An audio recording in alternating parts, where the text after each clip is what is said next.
Hello, everyone, and welcome to another episode of Hospital Med Supply. Today, we have a very special guest. This is my Aunt Mary. She is joining us today. She has an amazing story to tell us about. She had a heart attack at church, and she also had a stroke during Zoom Bible study, okay? And she is right here standing before us. She can walk, she can talk. She's perfectly fine, perfectly healthy, and living her best life. And she is going to tell us all about it today. So let's get into it. Hey, Mary. All right, so we're going to talk about the importance of learning CPR and why it's important, and we'll ask Aunt Mary a few questions. So our first question for you, Aunt Mary, is can you tell us a little about what happened about 26 years ago at church? Well, I was at church that morning for a trustee meeting, and pretty much after the meeting that morning, I started to sort of have some chest pains. And, I was like, first I just wanted to sit down, and then I laid on a church bench, and while I was laying there, my sister-in-law came with some water, and I drank the water, and I sit up, and the chest pain seemed to be getting worse. But if I laid down, it seemed like I felt okay. But while we was there, we made the decision that I should go to the hospital. Someone said call 911, but my husband was there, and he took me to the hospital. And once we got to the hospital, I had just broke out into a sweat. And I remember he went in the hospital, and the nurses came back out and put me in a wheelchair and just rushed me in the hospital. And from then on, it was just an emergency, and they were working on me. And I remember them saying they were going to take me down for angioplastogram. They had to call a heart doctor in.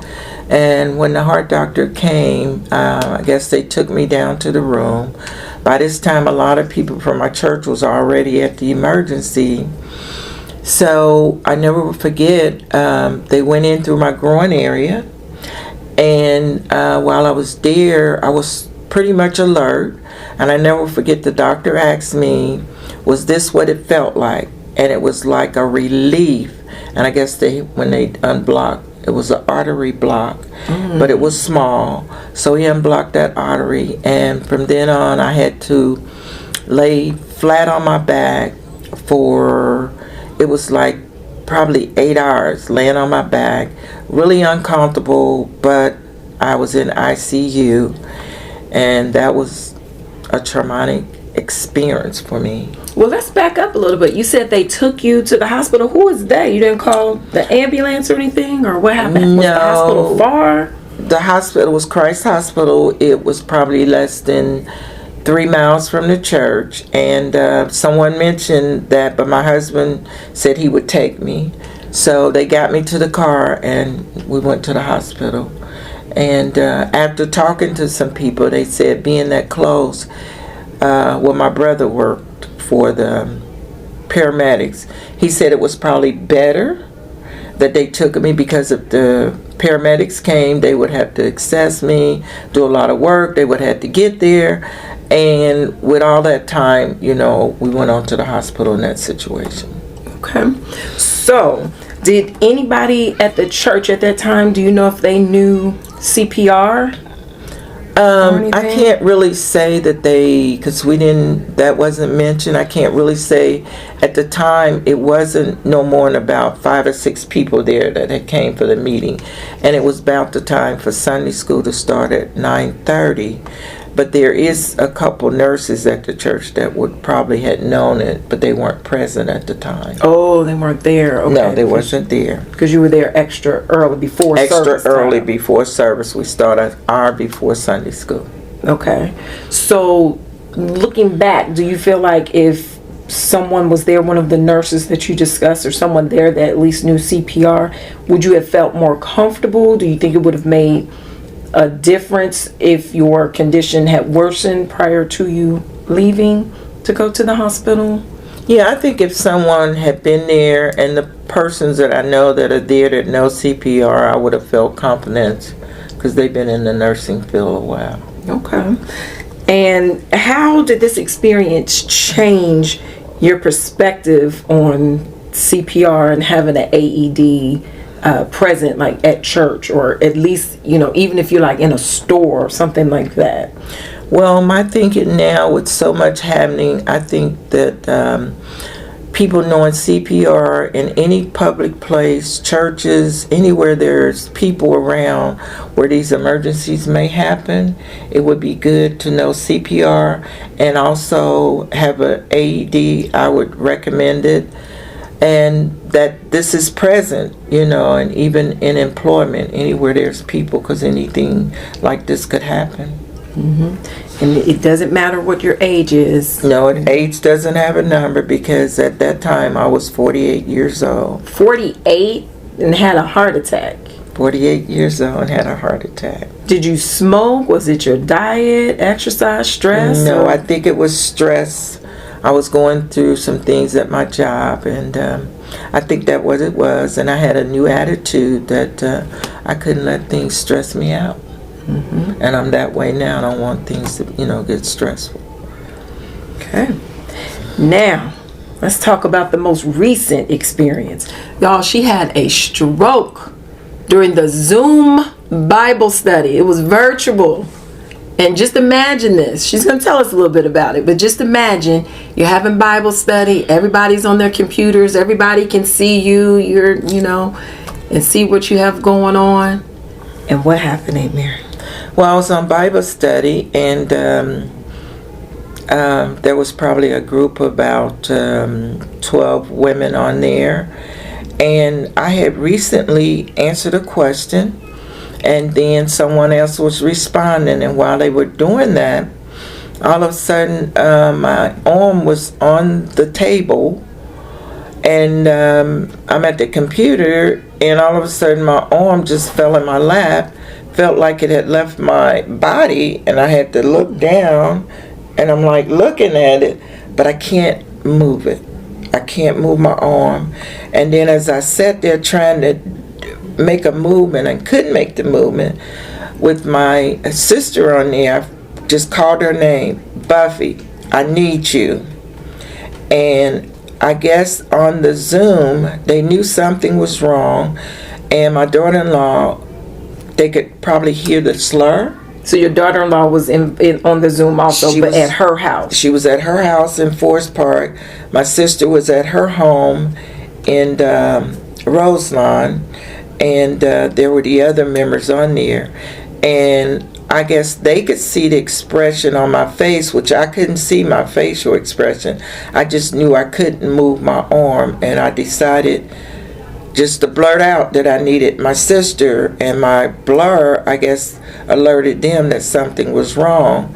My daughter-in-law told me not to move. They needed me in view so they could see me, but I wanted to get up and I told them to call 911. I wanted to call 911.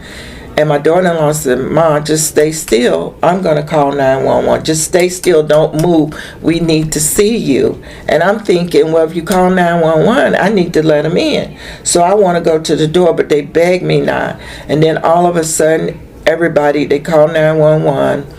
And my daughter-in-law was going to give them the code to get in the house to get to me. My sister was on the way. And while I was sitting there waiting, all of a sudden they said, let's pray. And they all just started praying for me. And I'm sitting there. But by this time, I looked down at my hand, and I could sort of move my arm by this time. But my slur, I couldn't talk. So next thing I know, my sister was coming in the house, and I think she told me later that she was calling my other family members in her route, telling them. And so by the time she got there, the paramedics, they all pretty much got there. So she beat the paramedics? Yes. Wow. Okay. And so she came upstairs and through, and all of a sudden they opened the door. Some of the paramedics came up through the basement from the garage, and then she was able to open the door. And then they got there. Then they was asking me a whole bunch of questions. Well, now I'm with the slur. So talking with a slur, I guess, was sort of like, you're not understanding me. And I'm really like, take me, I need to go to the hospital. I can't talk. Something's wrong. And I was feeling like my arm, that little pain tingling in there. And they were asking me all kind of questions. Then they said maybe I just had like a mini stroke that maybe reversed itself. Well, these are all medical things I didn't really understand. All I wanted to do, I thought, was get to the hospital. And by this time, some more people are there, because another girl that was on the Zoom that lives not far, my children's godmom, she was there. And I was looking up, and just people were in the house. And so all these people done had time to get there, and we still there with the paramedics talking. And then finally they decided, they were going to put me in a chair. And they didn't put me on a stretcher, they put me in a chair, took me out, and lifted me up. And then they brought the stretcher, the bed, over, and they lifted me from the chair to the bed. And then they took me to the ambulance. And it seemed like I was in there for a long time. They were still in there talking. They was hooking me up and everything. And I was just getting frustrated because I couldn't talk. It was with a slur. And eventually my sister, I guess, she rode with me. I didn't know until later that she was up in the front, because the paramedics was in the back with me. And I could see our route going. I was alert, because I could see, but it seemed like, I guess when you're in a panic like that, it don't seem like they're going fast enough. Mm-hmm.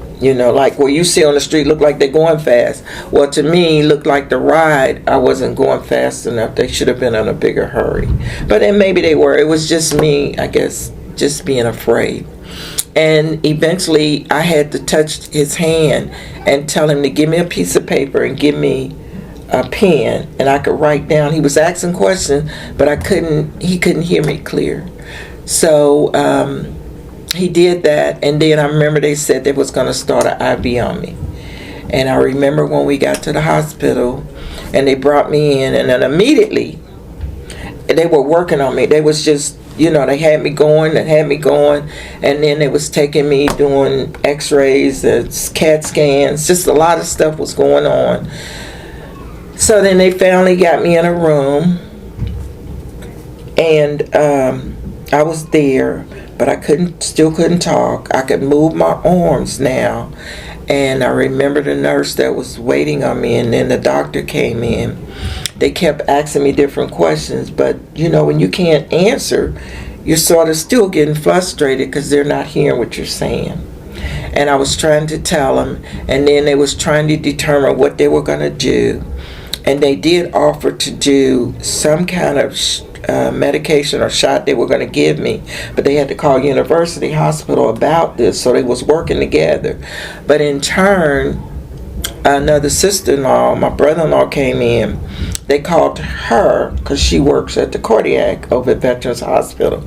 So they were telling her what was going on, and the doctor started telling her the medication they was going to give me, but it was going to cause a bleed. So now I'm nervous. I don't want anything that something happened, it's going to cause a quick bleed. I can't say what it was, but my sister-in-law was listening to it, and she heard them. And then I was able to say a few words, and she said if she can talk a little bit and she's moving her arm, do not give her the medication, because she could come around. And so eventually, all during that process and everything in the room, I know the nurse kept coming back in. She would tell me to smile, not realizing my face is disfigured. And I didn't know that until I talked to the people that was on the Zoom, and my daughter-in-law telling me my face. They could see that something had happened from the Zoom. So the nurse kept saying smile, and I kept wondering, why you keep telling me to smile? But I guess she was trying to see my facial, and it came back. So eventually, that night, I guess it was after they got me rested and everything and decided they were just going to wait, give me medications, they start letting people come in. By this time, it's a lot of family out in the lobby. And I remember my son, but before I get to that part, they were in there when they made this decision, when they called my sister-in-law. My brother-in-law was in there, my grandson and my son, they were in there to hear what was going on. And when they made this decision, because if it hadn't been for my sister-in-law, I wasn't sure which way, but I knew I didn't want anything what was going to make an easy bleed afterwards. So that decision was made. So they kept coming in asking questions, until it was like I was comfortable. Then they would let 3 in at a time to come and see me. And that went on for a while. And then they, was going to keep me in the hospital. And they said it was just waiting on a bed. So I guess around after midnight, I was starting to talk a little, but then it would go into a slur. And I would talk a little, and the nurse, she was a really, really, really nice person. And I did give them a thank you for how nice they were to me that night. And, the emergency, because it did seem like, they was really working on me. And so I guess I went to my hospital room about, it was after 2 o'clock. In the morning? Wow. In the morning, 2 a.m. And the Zoom meeting starts at 6:30, and I would say it was after 7 maybe when I experienced, the stroke then. And so during that time, when I got to the room, when I was on my way to the room, I was talking. And I was thinking like, wow, I'm talking. And, I was clear. But I thought it was going to go back out because it had been going in and out. So by the time I got to the room, and I remember when they came in and, they prepare you, the nurse come in and ask you all kind of questions. Well, then I was talking, and I've been talking since then. Wow. Yeah, so, and I just thank God. I just, it was just a blessing. But I didn't know if it would go out again. So that went on, I slept a little bit, and that next day, I was still talking, normal talking, on regular, and then they told me my face. By this time, everybody's been looking at my face and not me. So I get a mirror and I look, and I look like normal. Wow. So it was the prayer and blessings, and it was a blessing. Wow. So did you ever look in a mirror? Like, did anybody ever show you a mirror so that you could see the facial drooping at all? Okay. Because I never knew I had the facial drooping. Nobody ever said. Well, I guess they was looking at me, and I guess that's, they just kept telling me to smile. Wow. And they said the drooping, I was drooping like down this way on this side. So everything was on your right side. Wow. Everything was on the right side. Wow. And then they did MRIs. They did a couple MRIs, and they determined that it wasn't like a mini stroke, that I'd had a stroke. And you came out of it that fast. I came out of it, and I just praised and thank God. He brought me through heart attack, 48 years old, and he brought me out of a stroke at 75 years old. Y'all, she is active. She's more active than I am, okay? She is doing it, okay? So, praise God for that. Yes, yes. Now, going back to the church, has anyone else had an emergency situation where they maybe passed out, heart attack, or anything like that? Well, I think someone has passed out. And we have a couple people in our churches that was nurses, but they called the paramedics. The paramedics came and take them. But I don't know of anyone that had a heart attack or stroke. Okay. So nothing like that. Okay.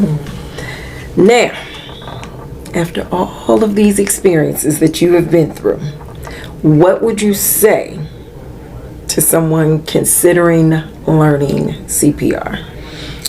I would say CPR would be a good thing to do, and especially where you're going to be around people, would be to get the training for CPR, because you never know when a cardiac arrest may happen and someone needs the CPR and someone needs to be trained and be able to do it. It would be a blessing because it may save a life. You're right. You are right. You are Yes. right. So in your opinion, if someone was hesitant about learning CPR, like, what do you think some of the things would be that would make them say, like, I don't really know if I want to learn CPR? I think they would probably, I mean, even in my situation, to say, to know CPR, but when it happens, you'd probably be thinking I'd be too nervous to do anything. But I know I just heard on a situation with a person on the news. It was an older person. He had to remember back when he was in the service because it was his friend. They had met up with each other, and the guy sort of passed out, and he was able to use CPR on it. So probably if he had known CPR, he may have witnessed his friend meeting together after so many years and not be alive today. Wow. And those was his words. So, I advise, people in churches or public places, recreations, and I'm going to find out at the recreation centers that I go to that somebody knows CPR or have the AED, because you never know. I mean, something could happen to me again, but knowing that they have that there at the facility, I would feel more better. Yes. Yes. Yes. Now,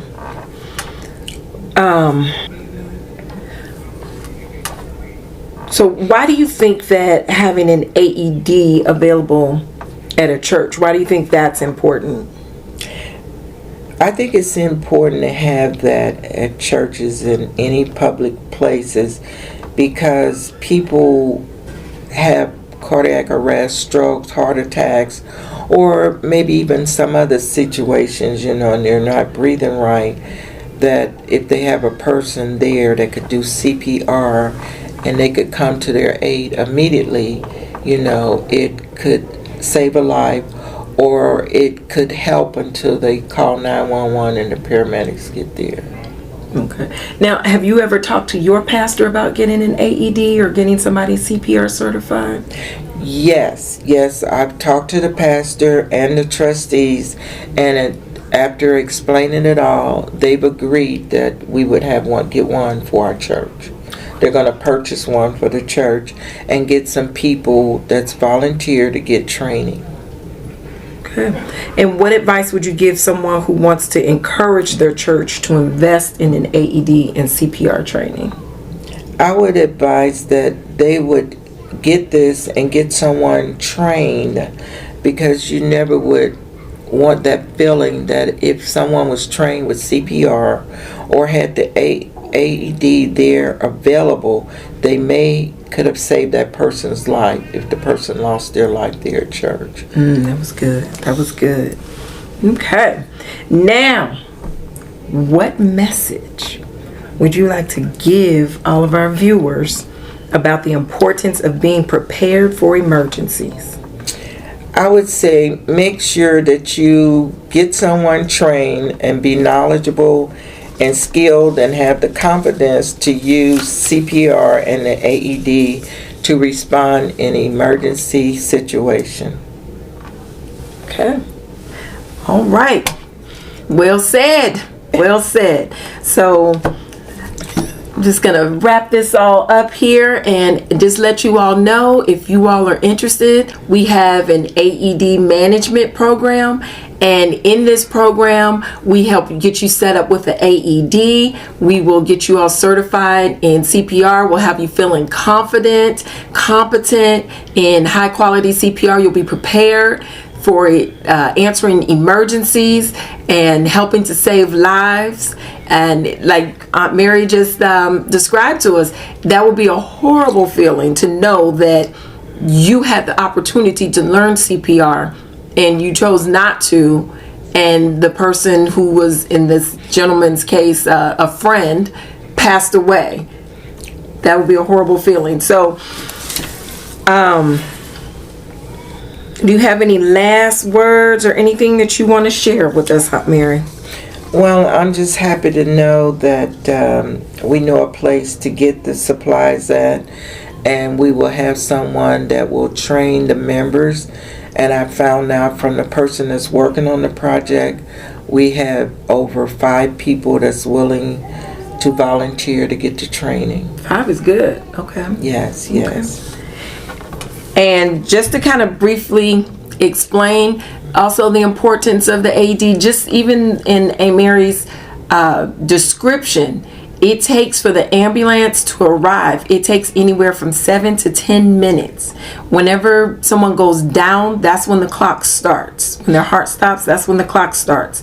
You have about 4 minutes before oxygen deprivation, or basically no oxygen to the brain, starts causing permanent brain damage. So that's why it's good to have someone who knows CPR, who knows how to use the AED around. So, all right. Well, we thank you so much, Mary, for coming and joining us and sharing your story. It was amazing. Amazing, especially when you've lived through it with her. Okay, it's amazing. I'm just so blessed. So we thank you, and we'll catch you on the next episode. Thanks for joining us. Bye.